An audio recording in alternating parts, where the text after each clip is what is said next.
महान बनने के चक्कर में पाप छुपाए जा रहे हैं। अगर एक बार ये जीवन में खबर मिल जाए कि इंसान हैं हम,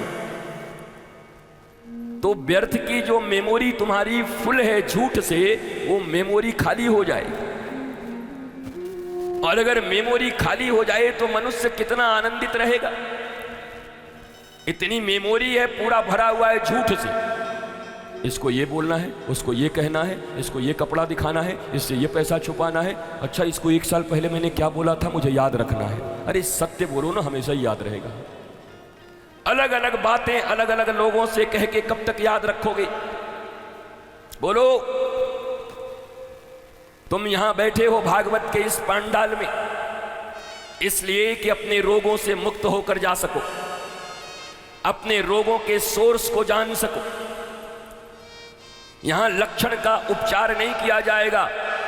2 घंटे तक ढोल पीट के तुमको नचवा के कमर मटकवा करके और घर में जा करके फिर वही सास बहू का झगड़ा, फिर वही परेशानियां, वही तुम्हारे ऋण, वही कर्जे, वही हाय हाय, वही बेटा बेटी से तुम्हारा तकलीफ, वही रिश्तेदारों से तकलीफ। तो क्या करोगे 2 घंटे आनंदित रह करके? भगवान शाश्वत हैं, भगवान कोई टेम्पररी नहीं है।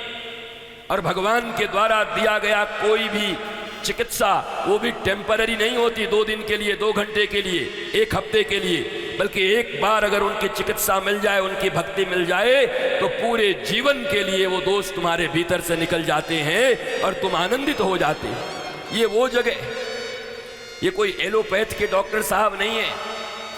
माफ करिएगा, बुरा मत मानिएगा, आप लोग मुझे बचाते भी हो। एलोपैथ बचाता भी है, पैथ तो क्योरोपैथ है।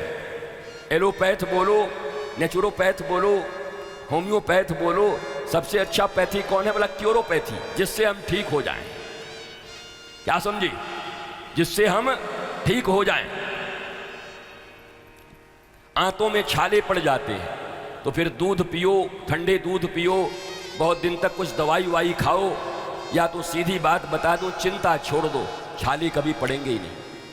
और थोड़े आहार विहार ठीक कर लो, तो आहार विहार असुरों की तरह रखोगे।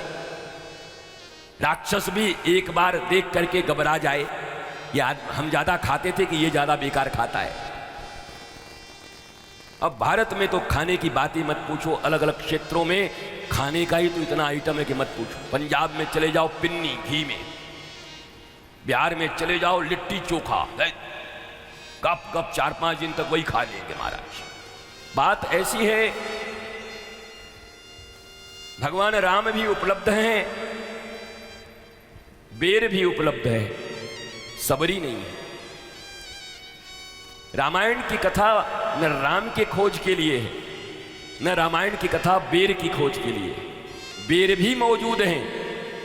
और अगर शास्त्र पर विश्वास करते हो तो संसार हरि व्यापक सर्वत्र समाना, कण कण में है, कंकर कंकर में शंकर है। कैसे इग्नोर करोगे कि राम जी नहीं है?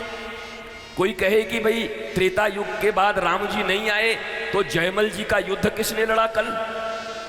जयमल जी तो त्रेता युग में नहीं आए, मीरा के युग में आए हैं। तो राम जी ने आकर के युद्ध कैसे लड़ा? तो ये भी नहीं कह सकते कि राम जी नहीं है उसी रूप में, उस रूप में भी है। तो राम भी है, बेर भी है, पर मैया इन शास्त्रों, सदगुरु और कथा श्रवण का फल यही है कि राम और बेर दोनों उपलब्ध हैं। इसी में से कोई सबरी बन जाए तो भगवान फिर खाने को राजी हैं। सबरी की खोज चल रही है, मीरा की खोज चल रही है। ये कथा, ये पांडाल, ये तुम्हारे कर्मकांड, तुम्हारा धर्म, तुम्हारा अनुष्ठान, तुम्हारे पूजा जप तप नेम योग विचार आचार विहार जितने भी तुम करते हो, उसका एक ही लक्ष्य है, भगवान भी है, वस्तु भी है, दोनों हैं, बस सबरी होने की देर है। भाव नहीं है तुम्हारे भीतर, भाव नहीं है। अभावों की जिंदगी जीने वालों के पास भाव नहीं होते। दुर्योधन ने जब बार बार कहा खा लो खा लो, जीवन भर दूध और माखन दूसरे का खट्टे छाछ चुरा चुरा के खाए हो, हमारे यहाँ खा लो 56 भोग, वो इतना मूर्ख है महाराज, बताओ। दुर्योधन अक्सर मूर्ख ही होते हैं, समझते हैं कि स्मार्ट हैं पर होते बड़े बोतलानंद हैं। बताओ, श्री कृष्ण सोने की नगरी की राजा है और ये ईंट पत्थर हस्तिनापुर का राजा, और ये कह रहा है तुम राजाओं का भोजन क्या जानोगे, एक बार जा द्वारिका तब तुझे पता चलेगा। पर ये अहंकारी लोग अपने सिवा किसी को देखते ही नहीं। श्री कृष्ण का बालपन, श्री कृष्ण का वो माखन चुराना उसको याद है, पर श्री कृष्ण आज के समय में द्वारिकाधीश हैं, सोने की नगरी के राजा हैं। इस अहंकारी के आंखों में पट्टी बंधी हुई है, दिखता ही नहीं। इसलिए कहता है खा लो खा लो, ऐसा भोज न मिला होगा, ऐसी सैया न मिली होगी, ऐसा राज परिवार का तुमको योग्य आतिथ्य न मिला होगा। अब भगवान महाराज वैसे ही